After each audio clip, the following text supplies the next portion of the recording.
Hello, this is Joe Pryor, the virtual real estate team in Oklahoma, where we specialize working with investors for new construction. I don't normally try to get controversial, but it's probably for some of you will be, and it's a pretty hot topic at this point. It's called immigration. Now, the one thing that we know in the United States is we have a lot of people who are here that are illegal. And trust me, if these are bad people, if they commit crimes or whatever, they should go. There is no question about it. But let me tell you a fact of life at this point.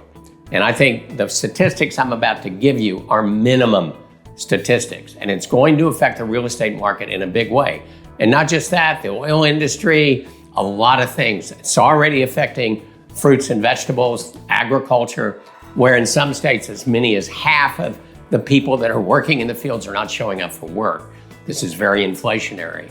You know, in construction, especially new construction, it's estimated nationwide about 23% of the people helping to build homes are illegal immigrants. And by the way, they pay taxes, they pay into the Social Security system, which they'll never get any money from.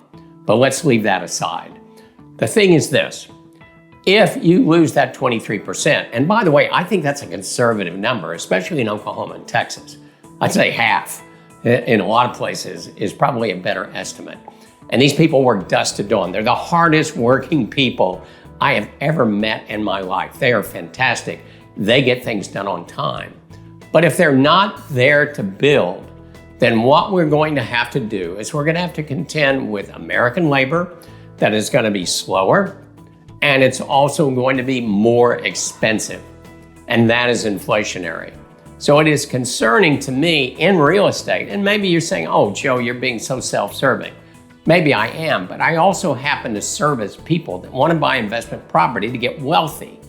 And if it takes 8 months to build a house instead of 6, for instance, and you're an independent builder in Oklahoma and you've got to pay the bank interest, there's 2 more months, all right? Let's tack that onto the house. If I have to pay 25, 30%, 40% more for these workers that are not going to build as quickly, but that's what I got to do to get the house built, that's going to be tacked on to the house too. And so new construction, which by the way, United States, we need about 5 million more houses right now in the United States to be built. And it's a problem. So, you know, I'm trying not to be political about this. I just want you to know how inflationary this can be.